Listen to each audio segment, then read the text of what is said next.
A continuación, damos inicio a la segunda presentación de esta mañana.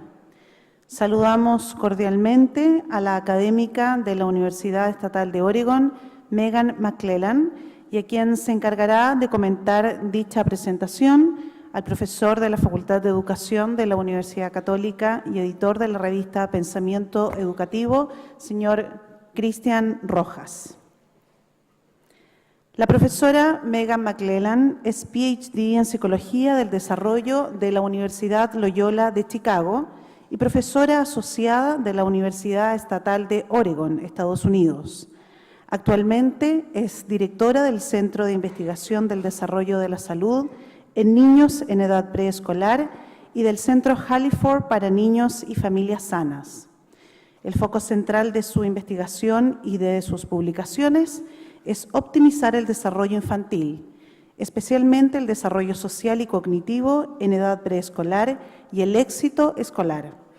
Su último trabajo se focaliza en el desarrollo de las destrezas relacionadas con el aprendizaje de los niños, que incluye autorregulación y competencia social, y logros académicos en la edad preescolar y en la escuela básica. Actualmente, su trabajo se centra en desarrollar mediciones sobre regulación de comportamiento. En esta oportunidad, la profesora McClelland nos presentará el tema «La importancia de la función ejecutiva durante los primeros años de desarrollo». De esta forma, damos inicio a la segunda presentación. Adelante.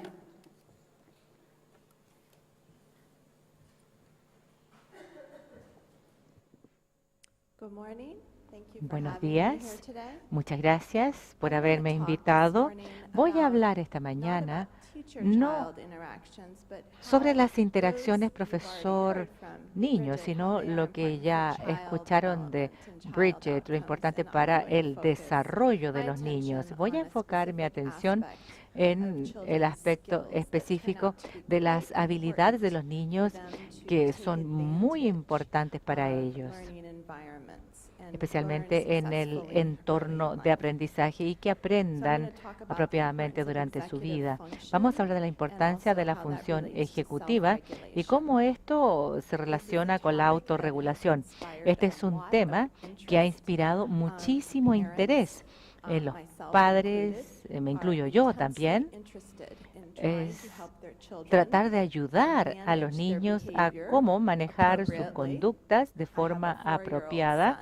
Yo tengo un hijo de 4 años, por lo tanto, todavía no hemos pasado por ese proceso. Eso se está desarrollando en mi casa. Y esto informa muy bien el trabajo que estoy haciendo. Y en cuanto a los profesores, los niños que pueden manejar sus conductas, sus sentimientos, tienen mucho más éxito en la escuela.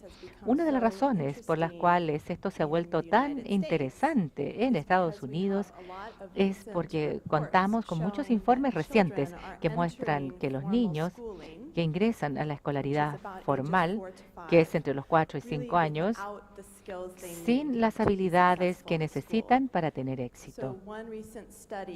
Un estudio reciente de Estados Unidos encontró que había más niños que eran expulsados o echados de la educación preescolar que aquellos que se expulsaban entre el kinder y el 12º grado. Es decir, a los niños les cuesta mucho contar con las habilidades que necesitan para ingresar a lo que ya es un entorno académico mucho más formal.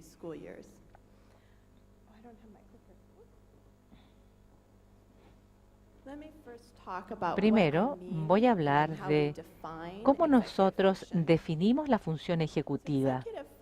La función ejecutiva también le llamamos la autorregulación. Voy a tratar de darles algunos ejemplos de lo que yo hablo. Este es el control consciente de sus propios pensamientos, sentimientos y conductas. Hay procesos cognitivos subyacentes de atención, flexibilidad cognitiva, memoria de trabajo, la capacidad de recordar las instrucciones y también está el control inhibitorio. Dejar de lanzar la respuesta y primero levantar la mano. Mucho trabajo en Estados Unidos y otros países se ha enfocado en cómo estos procesos de función ejecutiva trabajan en conjunto para ayudar a los niños a regular sus pensamientos, conductas, y el trabajo de nuestros colegas se ha enfocado más bien en la integración de estos procesos de función ejecutiva para que sean conductas autorregulatorias. Nosotros vemos la conducta, cuáles son las habilidades de función ejecutiva y cómo éstas se traducen en el comportamiento del niño. Ustedes van a ver en mi presentación que yo uso la palabra autorregulación, porque muchas veces me refiero a cómo los niños se desempeñan en el contexto del aula, del mundo real. Les voy a mostrar una prueba clásica de autorregulación. Ahí tenemos la tarea del malvavisco o el marshmallow.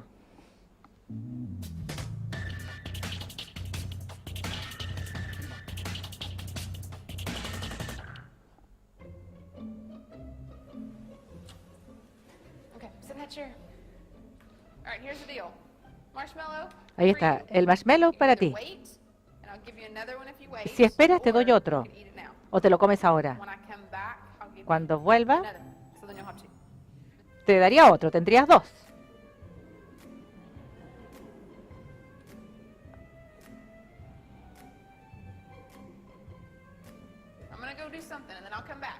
Bueno, después vuelvo.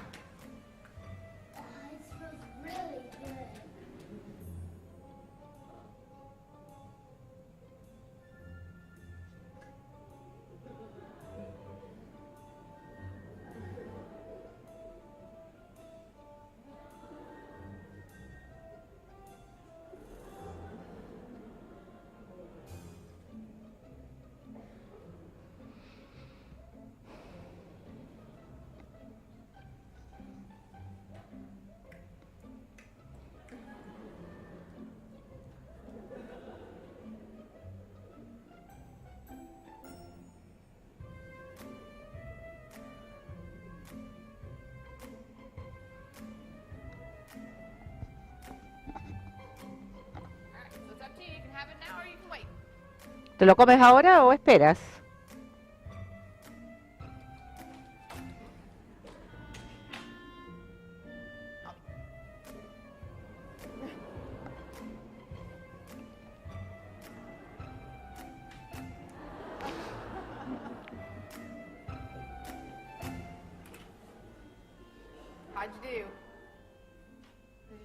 ¿Cómo te fue? ¿Te fue bien?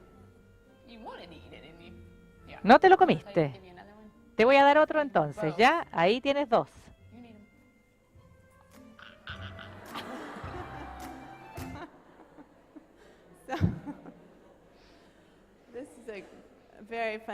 Es muy divertido de ver. Pero también es como una tortura para los niños tener que estar esperando. Pero si pueden esperar ese segundo malvavisco o marshmallow, les va mucho mejor a largo plazo, quizás 20 años después. Y este es un experimento muy antiguo que ha estado con nosotros desde hace mucho tiempo.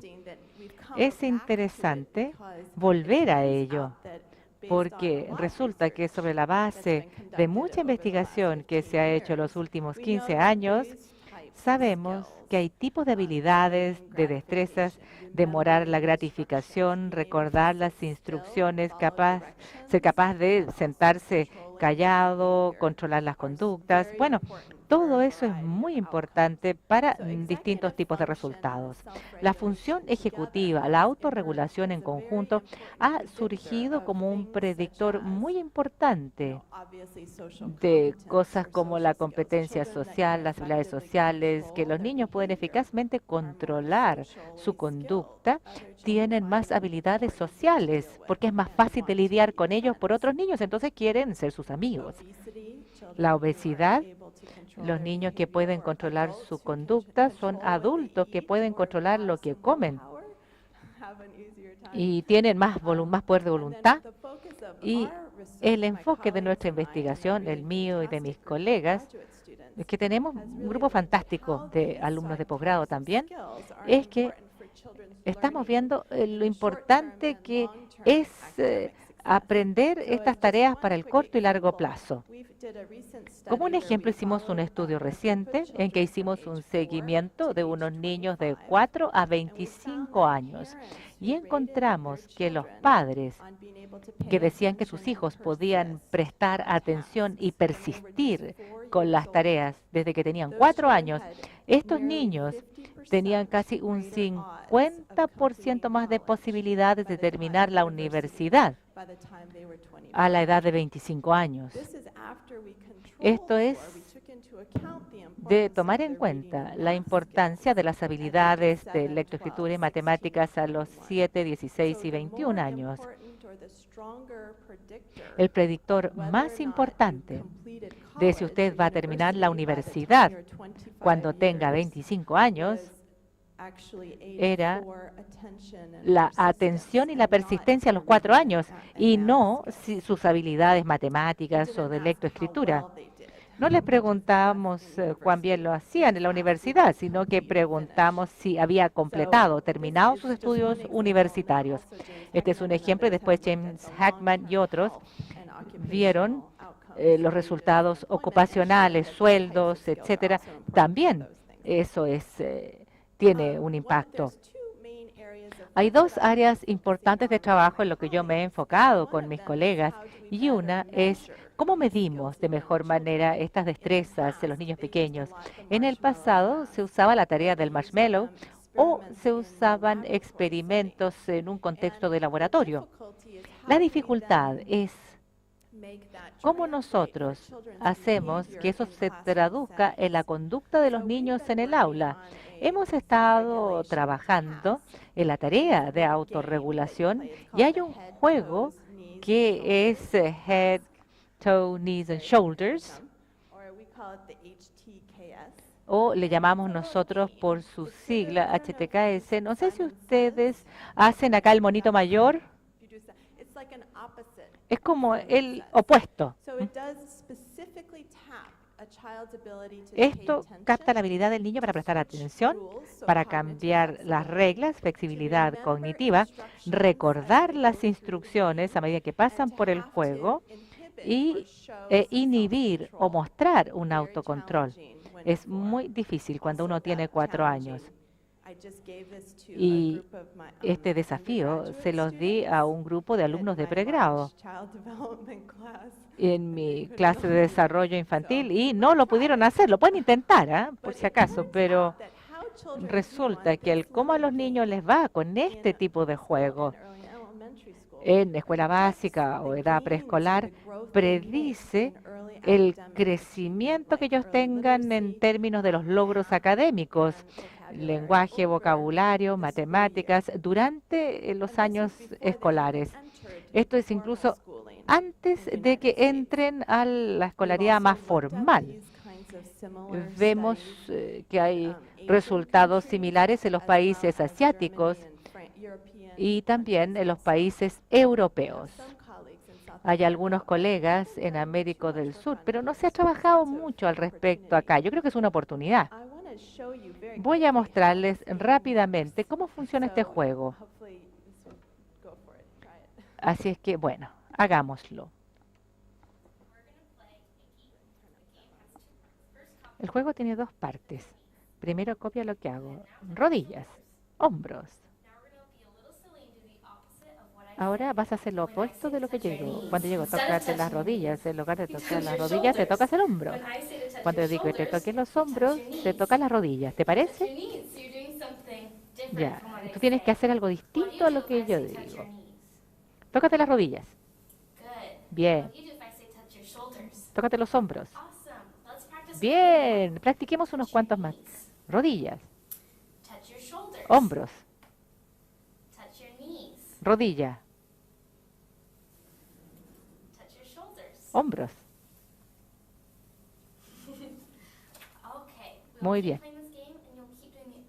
Vamos a hacer ahora que te toques las rodillas. Hombros. Touch your shoulders. Hombros. Touch your knees. Rodillas. Touch your shoulders. Hombros. Touch your knees. Rodillas. Touch your knees. Rodillas. Touch your shoulders. Hombros. Touch your knees. Rodillas.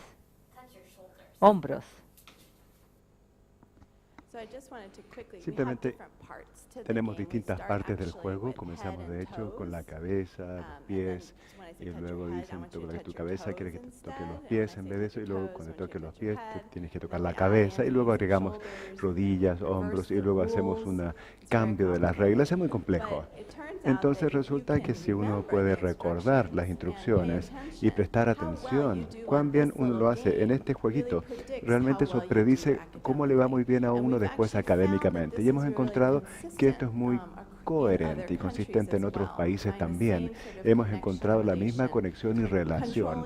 Controlar las cosas como por ejemplo la inteligencia de los niños, el nivel de educación de los padres, también la edad y controlar otros elementos variables importantes. Entonces hemos encontrado que estas habilidades parecen ser importantes, además de otros factores muy importantes en términos de predecir cómo les va a ir a los niños en la escuela. También hemos encontrado diferencias de géneros muy interesantes a nivel internacional. Voy a hablar un poco, hay un par de papers que hemos visto. Cuando un ex estudiante, Michael Warner, que es la Universidad de Pittsburgh, de Canadá, y vio muestras de Estados Unidos y de asiáticas. Hicieron este juego de los Estados Unidos, Taiwán, Corea del Sur y China, y hemos encontrado que las niñas en los Estados Unidos, de hecho, les fue mejor en este juego, que tiene toes, knees and shoulders, este tipo de actividades, en comparación a los niños. Pero cuando vimos a los niños en los países asiáticos, y este fue de Taiwán, Corea del Sur y China, no hubo diferencias de género significativas entre niños y niñas con respecto a cómo les iba. Se enfocaba mucho en la cultura asiática con respecto a cumplir el autocontrol. Entonces, cuando midimos directamente las escalas, no encontramos diferencia entre niños y niñas y cómo les fue. Sin embargo, cuando le pedimos a los profesores que clasificaran la conducta de los niños, los profesores en Taiwán y Corea del Sur y en los Estados Unidos, de hecho, dijeron que a las niñas les iba mejor en la sala de clases que a los niños. Entonces, calzaba en los Estados Unidos, a las niñas les iba mejor con una evaluación directa en el HTKS, y a los profesores también decían que les iba mejor a las niñas, pero en Taiwán y Corea del Sur, a las niñas y a los niños les iba más o menos igual en la evaluación directa de las HTKS, pero los profesores seguían clasificando a las niñas que les iba mejor en la aula. Así que muy interesante son los hallazgos. En China era consistente, no había ninguna diferencia entre niños y niñas, ya sea en la evaluación tanto por los profesores como en la autoevaluación. También lo hicimos en Alemania e Islandia. Y encontramos algo interesante. En Islandia a las niñas les iba mejor que a los niños, pero estaban en primero, de 6 a 7 años, en primero básico. No había diferencia de género en Alemania o en Islandia en los niños más pequeños. Y a los profesores en Alemania e Islandia decían que a las niñas les iba mejor que a los niños. Así que es importante mostrar que uno tiene en términos de medición de estas habilidades, uno de hecho tiene que hacerlo y un juego dirigido o una evaluación que funcione en el mundo real, así como también pedirle a los profesores y a otras personas importantes que también clasifiquen la conducta de los niños, porque quizás puedan estar escogiendo algo que sea distinto de lo que nosotros estamos teniendo algunas de nuestras mediciones dirigidas. Quiero cambiar ahora a hablar sobre la importancia de este tipo de habilidades y como predictores y también como un colchón para los niños que están creciendo en riesgo, en un contexto de riesgo. En los Estados Unidos, mis comentarios se van a enfocar en los Estados Unidos, que tenemos una disparidad bastante alta. Muchos niños que tienen muy bajos ingresos. Entonces estamos utilizando datos nacionales y vimos cómo o si una autorregulación o función ejecutiva podría ser importante como un mecanismo, una variable de mecanismo entre la influencia del riesgo Y lo que nosotros vimos fue los riesgos acumulativos entre el nacimiento y los 54 meses. Estos datos se llaman NHCD y son sobre el desarrollo. Y es un estudio longitudinal a largo plazo entre 1.300 niños. Entonces nosotros vimos el riesgo acumulativo. Las madres que crónicamente estaban deprimidas, no solamente después del parto, sino que tenían una depresión crónica entre la edad de 15 a 54 meses. Y vimos a los padres que tenían niveles educativos más bajos. Vimos a los niños que estaban creciendo en minorías en los Estados Unidos, eso principalmente africanos, norteamericanos y algunas comunidades hispánicas también. Y luego realmente vimos las relaciones con respecto al primer grado, la lectura, la matemática y vocabulario. Y la idea era cómo la autorregulación, cuán importante era la autorregulación. Lo que encontramos, de hecho, fue que la autorregulación y las funciones ejecutivas y sus procesos eran variables intervinientes muy importantes. El riesgo que los niños enfrentaban, el riesgo crónico, factores de riesgo crónico, a medida que crecían en sus años más primarios, se relacionaban con tener más dificultades en controlar sus conductas, recordar lo que tenían que hacer, quedarse sentados, y eso era clasificado tanto por los padres como por los profesores. Teníamos dos clasificaciones distintas, y eso se relacionaba después a un desarrollo o resultado académico más bajo en primer año.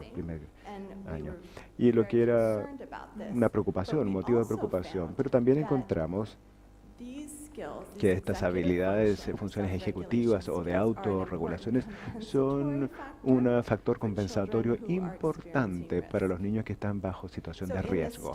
Entonces, en un estudio que acabo de describir, de hecho, también encontramos que sin tomar en cuenta el nivel de riesgo que los niños estaban experimentando, aquellos niños que tenían el mismo número de factores de riesgo, entonces que se clasificaban que tenían un mayor nivel de autorregulación con respecto al promedio, tanto clasificado por profesores como padres, a esos niños les iba mucho mejor en sus resultados académicos al final del primer año. Entonces, de hecho, los niños que fueron clasificados por sus padres y profesores que tenían una mayor autorregulación, les iba 15 puntos más altos en matemática al final del primer año, 11 puntos más altos en lectura y casi 7 puntos más altos en evaluación de vocabulario. Así que incluso habían crecido con muchas dificultades, familias complicadas. Esos niños fueron capaces de tener una mayor autorregulación y les iba mejor que los otros niños que tenían una autorregulación más débil. Eso nos llevó entonces a ver cuán maleables son estas habilidades. Y hay mucho que podemos hacer para que los niños puedan practicar estas habilidades que predicen el resultado académico sobre cosas más estables como por ejemplo el coeficiente intelectual, la inteligencia, y es un desarrollo crítico entre la edad de 3 a 6 del desarrollo para estas habilidades. Ustedes pueden ver un aumento rápido en el desarrollo de la autorregulación o la función de proceso ejecutivo. Lo que significa entonces es que existe una ventana de oportunidad para que nosotros podamos ayudar a los niños a desarrollar habilidades más fuertes. Y eso nos lleva a un enfoque muy importante en los Estados Unidos y en otras partes con respecto a cómo nosotros podemos fortalecer estas habilidades en los niños más pequeños. No voy a ver todo en detalle, pero hay un número de intervenciones que se han realizado y que han mostrado a corto plazo que realmente ayudan a que los niños se regulen, tengan una autorregulación más fuerte y el resultado y el éxito económico. Bridget ya les mencionó uno, que es tener que ayudar a los profesores trabajen de manera más efectiva con los niños. Hay un trabajo muy bueno que se ha hecho con respecto a cómo eso ayuda a los niños a que puedan manejar sus conductas de mejor manera en las aulas. Hay otro PATS que se llama, que es una regulación emocional que les ayuda a que sus niños puedan practicar su regulación emocional y las competencias sociales. Si los niños se enojan, hacen un trabajo donde fingen que son una tortuga y van a su propia caparazón para tratar de calmarse. Y yo lo he tratado con mi hijo en casa y no funcionó. Pero sí he tratado de otra manera y tampoco funcionó. Pero simplemente no quiere escucharlo de mí, simplemente porque cuando lo ve en Plaza Sésamo le funciona. Fingir que es una tortuga. Creo que puede funcionar, pero que no lo haga la mamá, que alguien más lo haga, la tortuga, que fija una tortuga y va a su caparazón. También quiero mencionarles algún trabajo que el Dr. Rhodes ha hecho y sus colegas también para tener una intervención que se enfoque a aspectos específicos de la función ejecutiva que trabaja en la memoria y en unas otras habilidades de alfabetismo. Entonces, es muy emocionante ver este trabajo que se está haciendo. Desgraciadamente, mucho el trabajo que se ha hecho se ha realizado en los Estados Unidos. Entonces, fantástico si pudiéramos ver cómo estas intervenciones pueden funcionar de manera distintas y hay que ser modificados para que pueda adaptarse a la cultura en particular. O algunas intervenciones y ver cómo pueden funcionar mejor para los niños de otros países. Les voy a dar ahora dos ejemplos rápidos de algún trabajo que hemos hecho en esta área, donde nosotros hemos jugado una serie de juegos de sala de clase con los niños que de alguna manera son como el HTKS. Y estos juegos, yo no sé si los tienen en Chile, pero la luz verde, luz roja, ¿tienen ese juego? Luz roja, luz verde. Parar, anda, anda, para, anda. Entonces cuando digo rojo, para, verde, anda. Entonces hacemos algo así, pero le agregamos una regla nueva y luego cambiamos las reglas. Entonces los niños están corriendo para, roja, verde, para, y luego decimos para. Verde es ir y luego cambiamos las reglas y los niños lo pasan bien y lo hacen en una sala de clases en el tiempo cuando hacen los círculos en los Estados Unidos, que tienen que parar y pensar primero y luego hacer algo.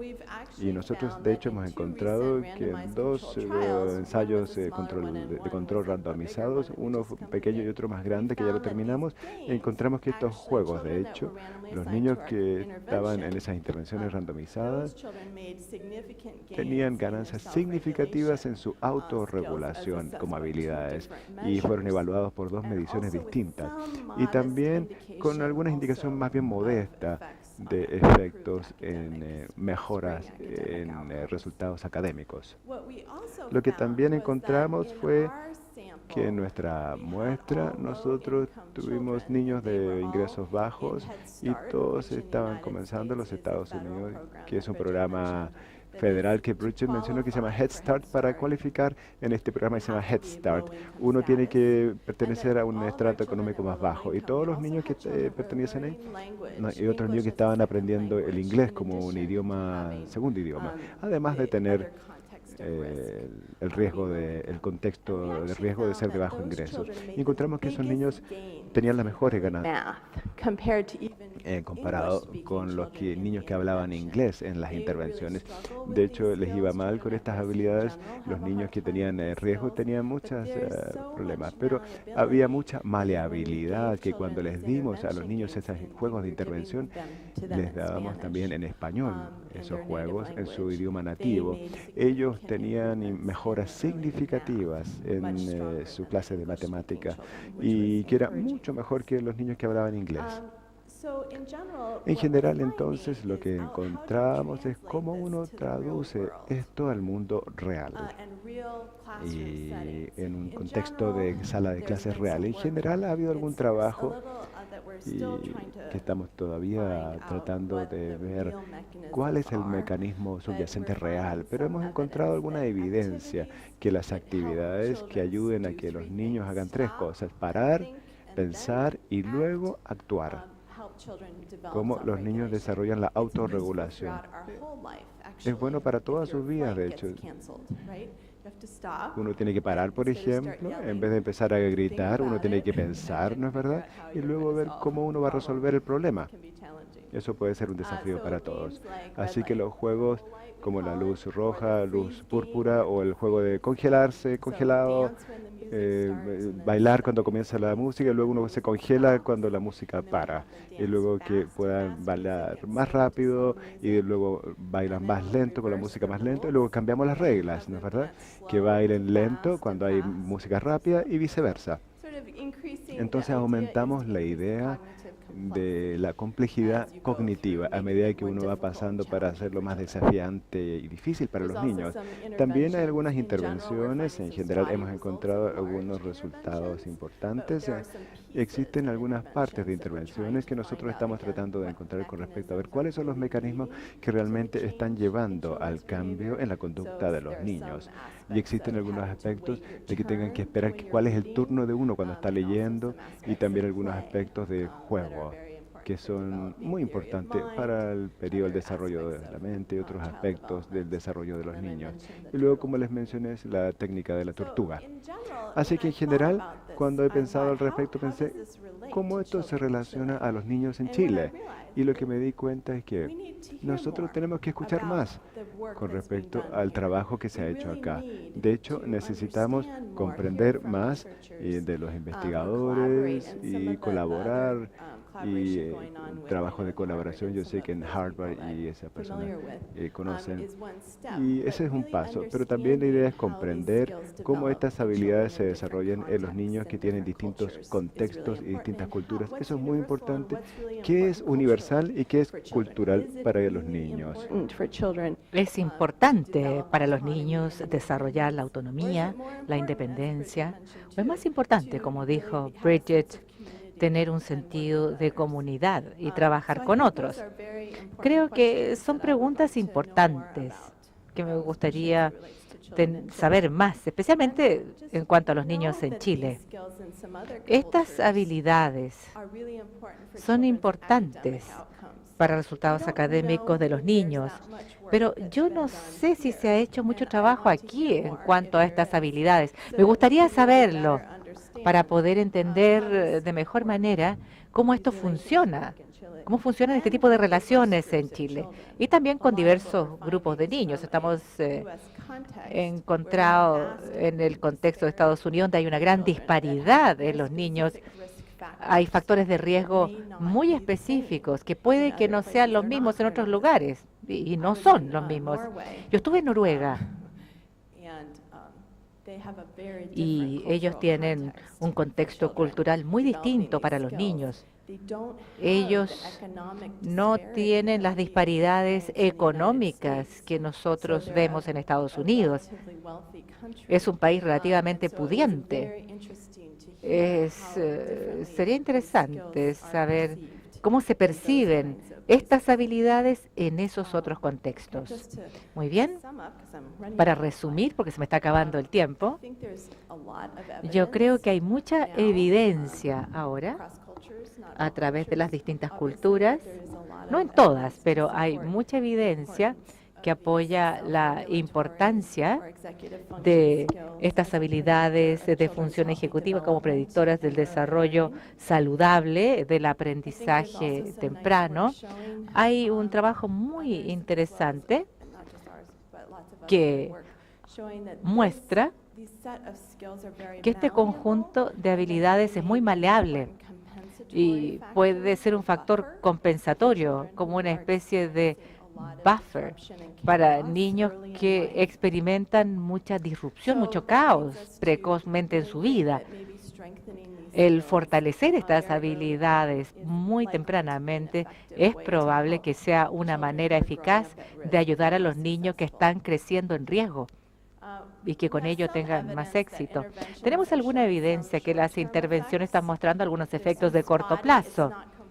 Esto no es completamente consistente, hay algunos resultados un poco dispersos. Nos ha costado mucho con programas curriculares más amplios, las cosas no funcionan igual. Hay algunos resultados en estudios de pequeña escala que tienen otros resultados. Tenemos que hacer un mejor trabajo para saber cuáles son los mecanismos que impulsan estos cambios en los niños. Y Bridget trajo a colación el tema. No tenemos muchos datos a largo plazo para probar qué ocurre con esto. O sea, porque el efecto se va desvaneciendo con el tiempo. Tenemos que trabajar de manera continua.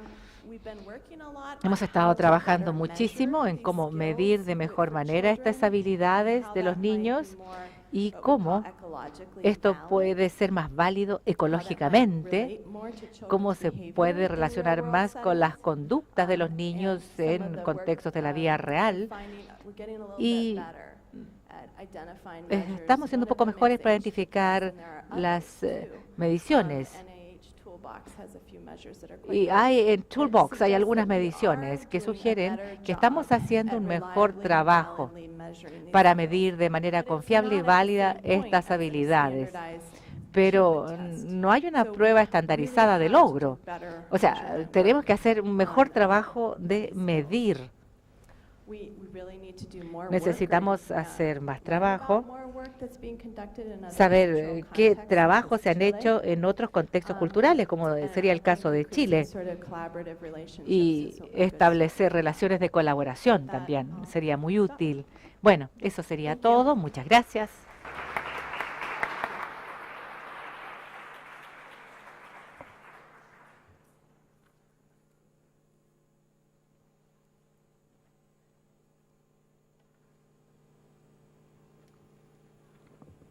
Bien, muchas gracias, Megan, por tu presentación tan clara. Vamos a intentar dar respuesta de algunas de tus interrogantes en relación a Chile y destacar algunas ideas claves que presentó Megan y algunas cosas que nosotros estamos viendo también desde un grupo de investigación que tenemos en la Universidad Católica. Primero, destacar el hecho de que efectivamente ya no hay duda de la importancia y la capacidad predictiva que puede tener la autorregulación o la función ejecutiva. Y en ese sentido, mostrar también evidencia de las consecuencias negativas y la trascendencia que puede tener en la vida de las personas su no desarrollo.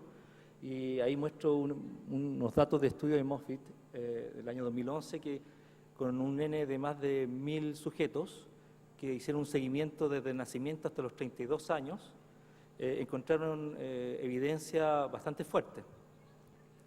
Como por ejemplo que las personas con baja autorregulación presentaban mucho más problemas de salud, también tenían muchas más probabilidades de caer en la dependencia de sustancias.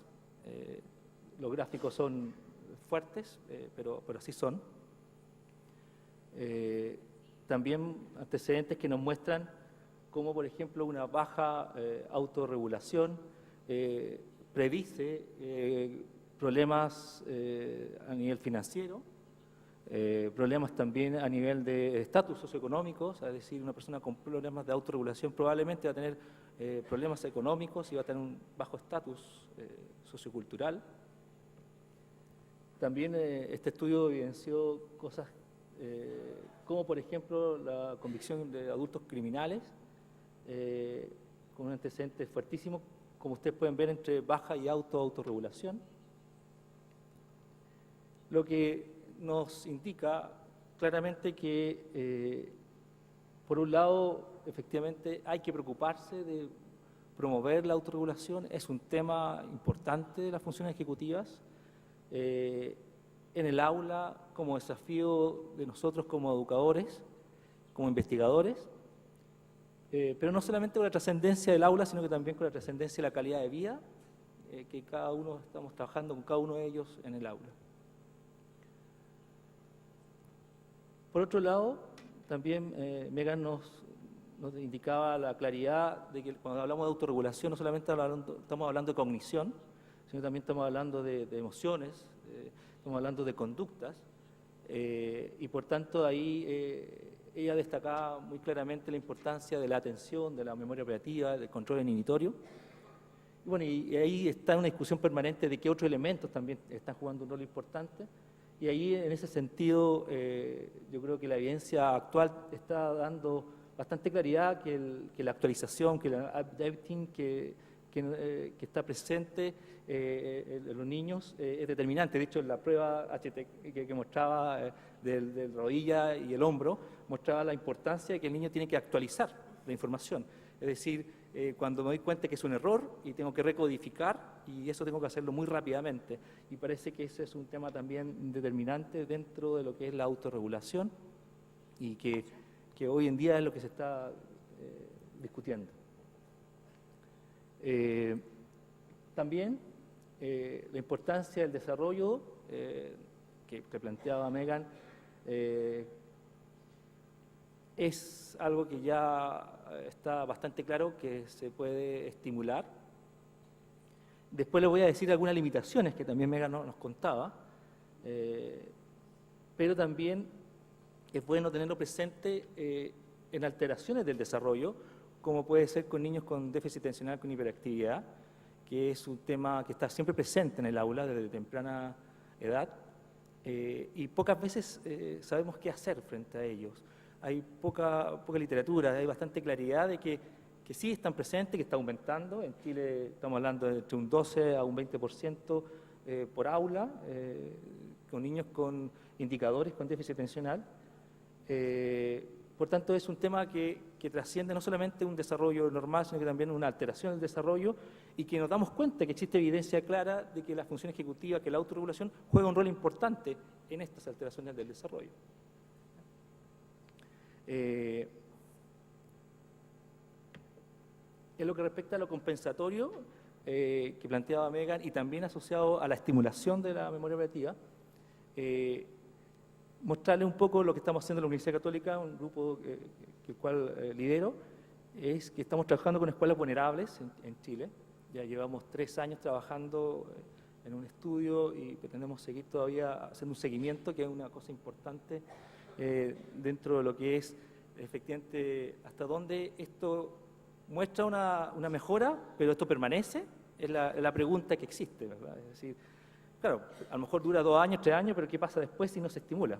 Es como una reflexión que está presente, y solamente una síntesis de los datos que estamos obteniendo presente en el estudio, en estas escuelas vulnerables, justamente apuntando a lo que decía Megan, es decir, queremos compensar, efectivamente, nos damos cuenta que trabajar con escuelas vulnerables podemos, en el fondo, equilibrar ciertos déficits que pueden tener socioculturales. Y quedamos muy conformes, de hecho, con el estudio, porque muestra que niños de 4 o 5 años, con un programa de computación, con 2 veces a la semana, con 1 hora pedagógica, durante 16 sesiones, en pre-kinder y después en kinder, encontramos diferencias significativas, deltas altísimos, que nos mostraban que efectivamente los niños mejoraban su memoria operativa, pero no solamente implicaba eso, sino que tenía como consecuencia que mejoraba su rendimiento en lenguaje y también en precálculo. Es decir, también genera un mejoramiento en la forma de aprender, son mejores aprendices. En coincidencia con mucha literatura que Megan también nos presentaba. Por tanto, ahí está diciendo, sí, parece que esto, independiente de la cultura, sí funciona. Evidentemente, es un desafío el estudiar cuáles son los pequeños detalles, que es parte de lo que yo quiero terminar mi reflexión hoy. Y quizá algo tremendamente importante para nosotros, que nosotros nos dimos cuenta que a los 4 años no habían diferencias entre grupo control y grupo de intervención, no había diferencias en la memoria operativa. Y que nos dimos cuenta que esto comienzan a pronunciarse, o sea, se comienzan a aumentar las diferencias a partir de los 5 o 6 años. Por tanto, al parecer que es un buen momento para la estimulación a los 4 años. O sea, es un buen momento para trabajar las funciones ejecutivas.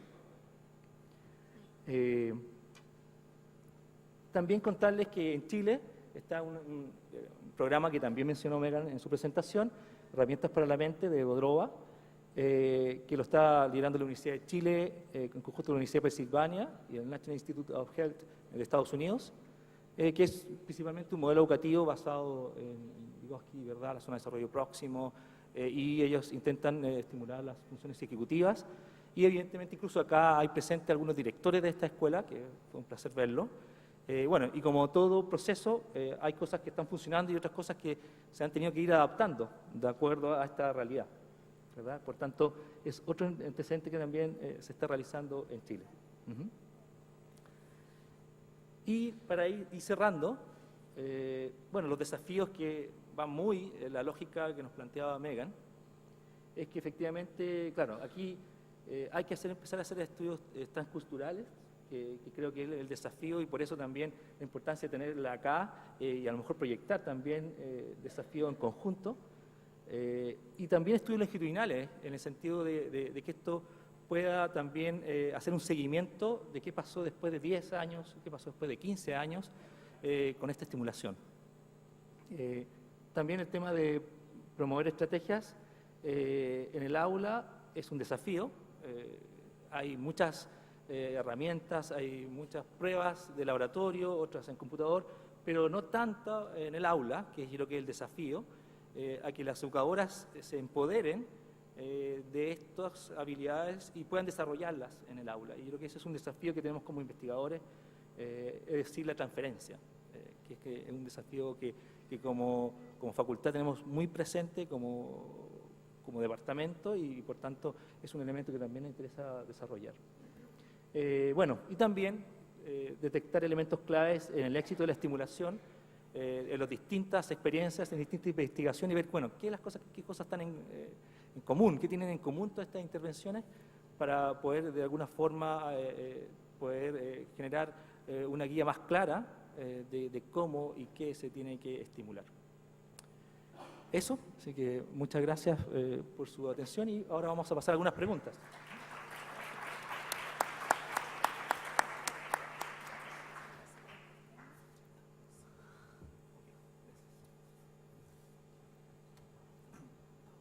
¿Aló? ¿Sí? ¿Me escuchan? ¿Sí?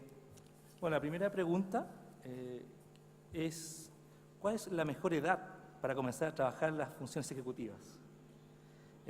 ¿Y cuáles serían los predictores tempranos de las funciones ejecutivas?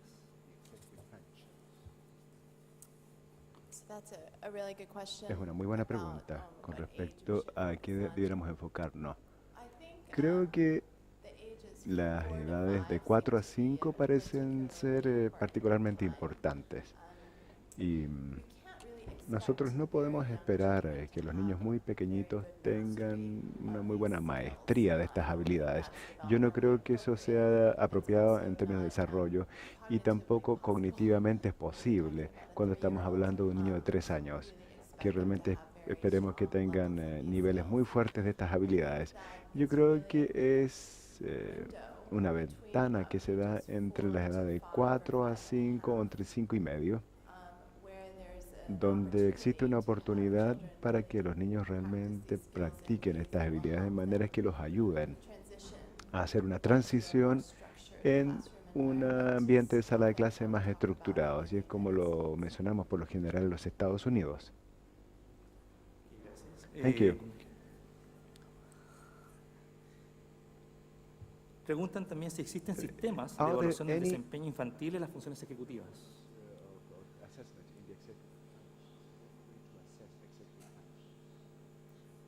Yes. Sí. The head, toes, knees, shoulders Por task ejemplo, las that I talked actividades about Head, Toe, Knees, directly Shoulders, que van measures directamente those para medir executive aquellas functional funciones processes. ejecutivas y sus There's procesos. also other También tenemos things like otras the cosas dimensional change como card sorting task, algunas tareas para clasificar los flanker sistemas task, emocionales.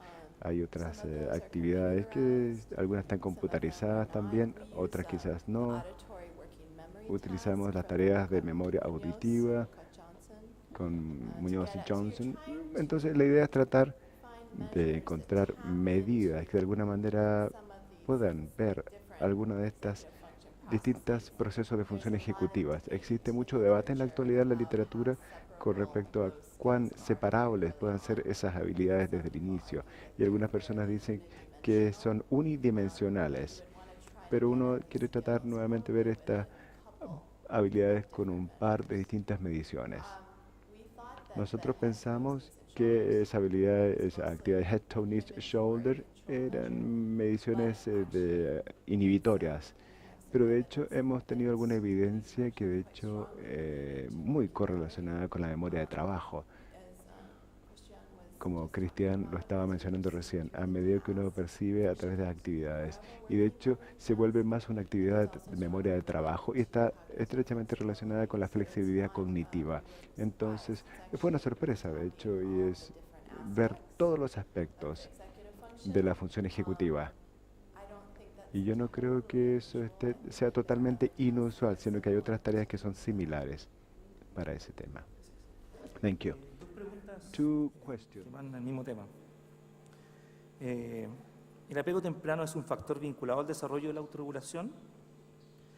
Y el mismo tema con respecto a la influencia contextual. ¿Qué función específica desarrollan los padres en el logro de la autorregulación, considerando también que ellos tienen un riesgo acumulativo adyacente?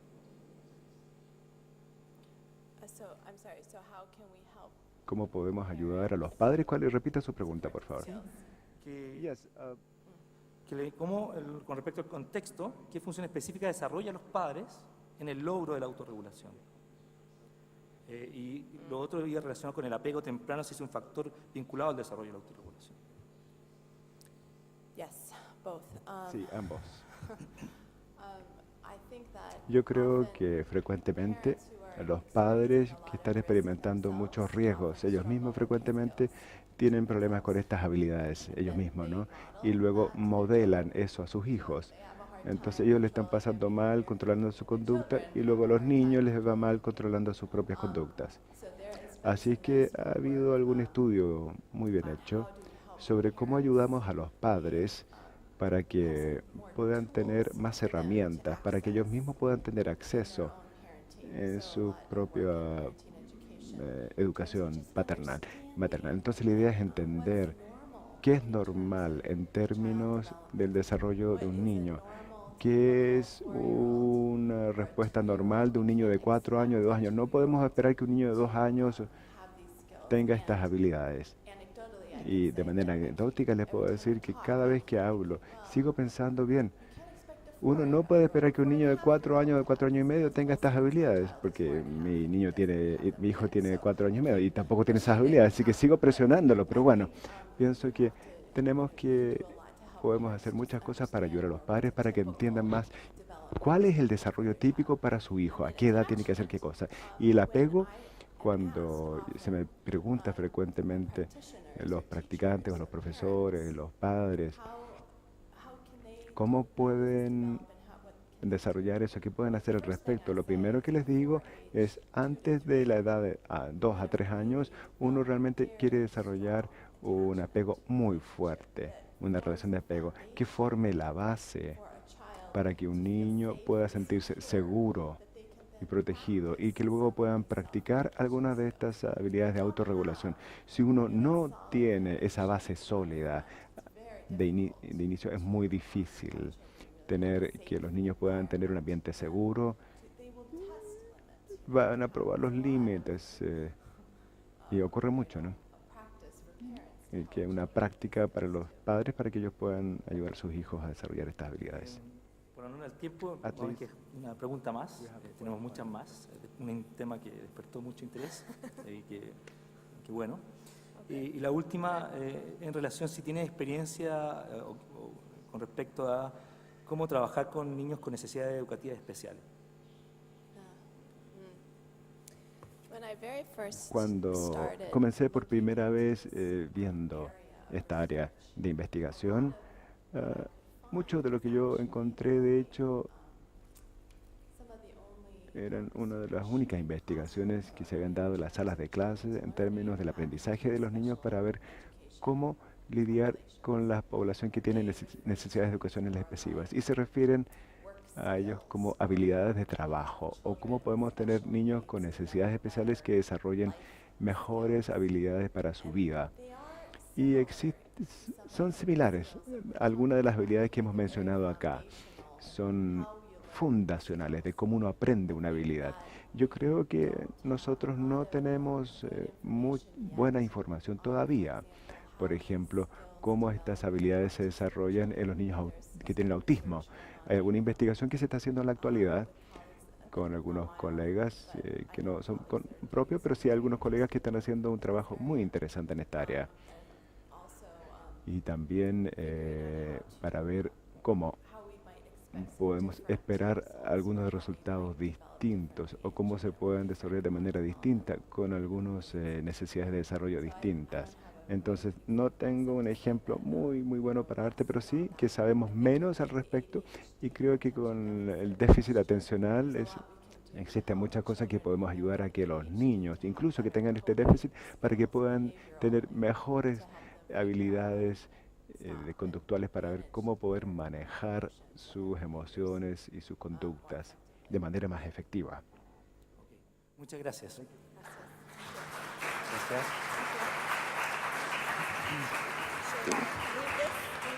Agradecemos la interesante presentación de la profesora McClelland, al profesor Cristian Rojas por comentar dicha ponencia y también al público por formular sus preguntas.